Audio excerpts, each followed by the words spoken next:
I'm Floortje and I'm a volunteer at this place, and I would like to ask Louise some questions about this very interesting and amazing area. So Louise, maybe you can tell us a little bit more about where we are and what kind of place this is.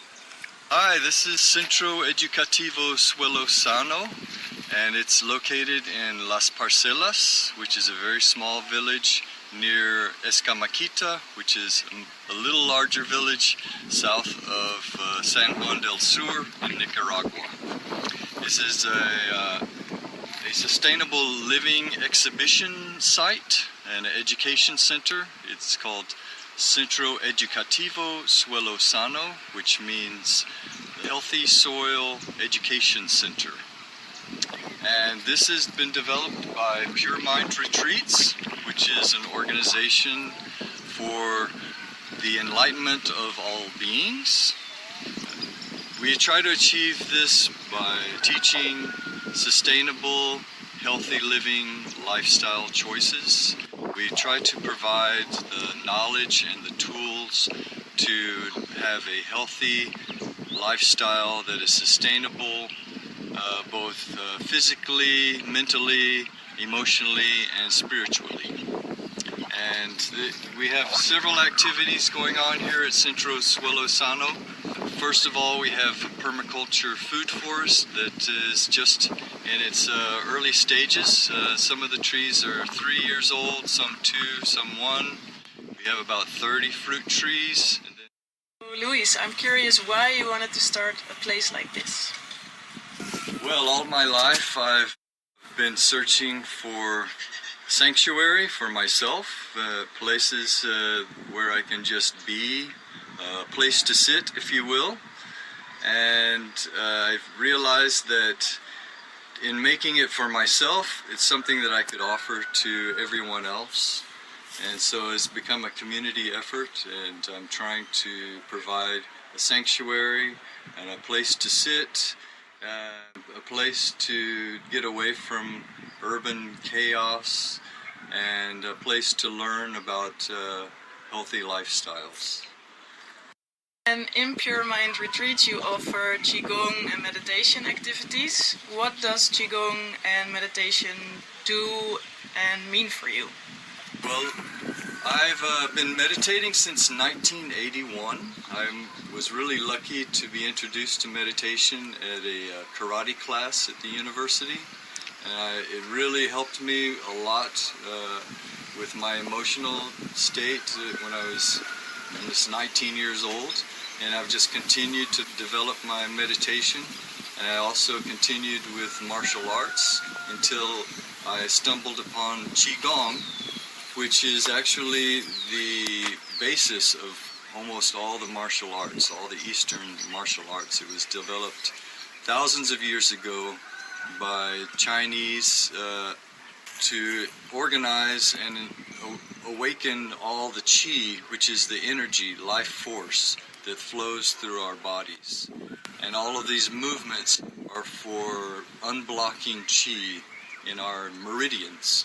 It's a very complex system, but I just do simple exercises every day that are just wholesome for awakening the qi. That's what I do every morning, is a Qigong exercise as soon as I wake up. It's more important to me than breakfast.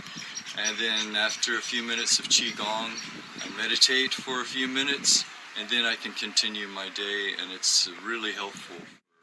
You told us that at this place it's all about, on the one hand, Qigong and meditation, but also about permaculture. What is permaculture and how do you apply it here?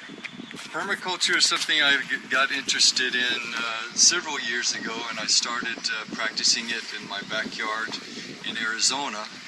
And so when we got the property here in Nicaragua, we decided to start what is called a food forest, which is a sustainable orchard rather than something that is created for food production.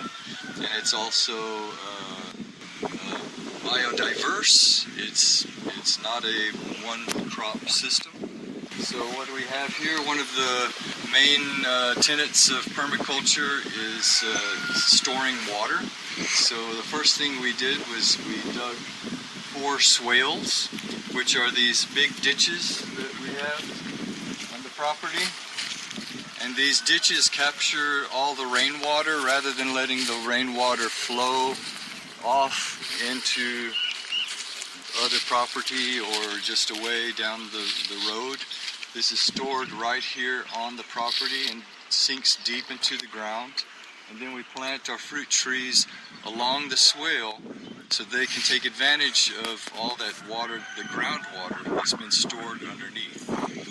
Then we also have compost material on top of the swale, the berm of the swale underneath the trees to keep the soil healthy. We're trying to develop healthy soil that's suelo sano by composting and then introducing nitrogen-fixing plants and then other edible plants in the understory of the trees. So eventually we hope to have a fully sustainable system where we do not have to water at all. Luis, you made this house yourself. Can you tell us a little bit about how you made it and what kind of materials you used and about the process? This is a building that is made with almost 100% local materials. They're all natural materials. It's done mostly with a mixture called cob, which is sand, clay, and straw. But then there are other mixtures that are similar that bond with the cob or easier to apply the higher reaches, like wattle and daub or quinche, bajareke. These are all different mixtures of clay, sand, and straw. And then we also have plaster that goes on top of these layers. Like, for example, this plaster here is a mixture of horse manure and toilet paper with very little bit of clay, because we found through experimenting and practicing this type of building that clay cracks. And the process is that we make each successive plaster layer with less and less clay. So then the final layer has very little clay, and then we can put a coloring on it. This has linseed oil to make it water resistant. Over here also we have some beautiful productions we've made with the same process with linseed oil covering them. And then below here we have a different process for plastering, which is with lime, or in Spanish it's cal. A natural plaster that is completely waterproof, and it's very durable. This is a process that I learned over several years living in Arizona, which has a great natural building history. And then I came here to Nicaragua and started having natural building workshops, which we continue to have. And in this way we've been able to spread the knowledge, and it's a nice group effort. All of these walls have had hundreds of hands involved in the process. I imagine at least 100 people have been involved in making this single wall right here. So in 10 years, what would this place look like, inside and outside? That is a great question. I have no idea exactly, but I have a dream, and so far my dream has been made manifest pretty well.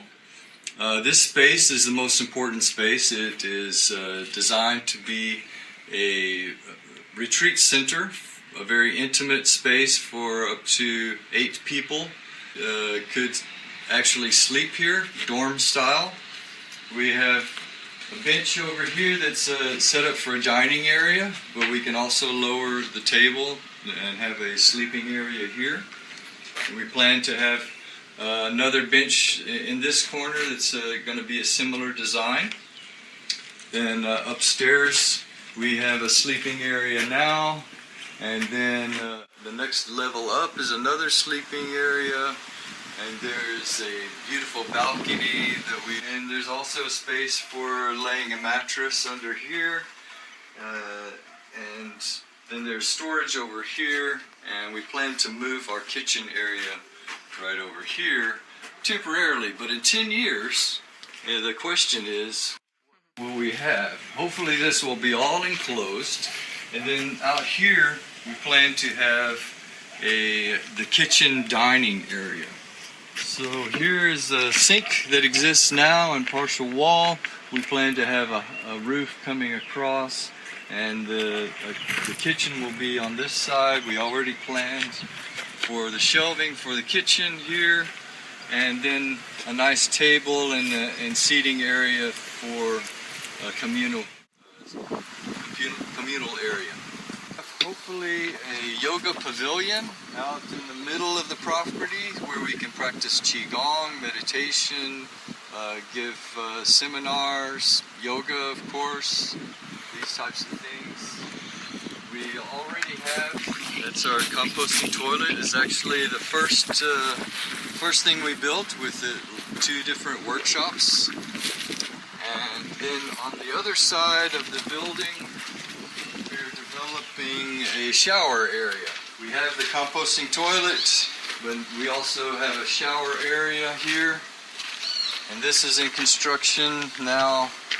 We will have one little room for a sink, and then there will be a wall and our shower that we're using now, but it will be much more private with walls. That hopefully we'll have all of that within the next year or 2. So as far as 10 years from now, I really don't know. I think I'm going to have to ask other people for their dreams, and we can dream together and make a really beautiful communal space.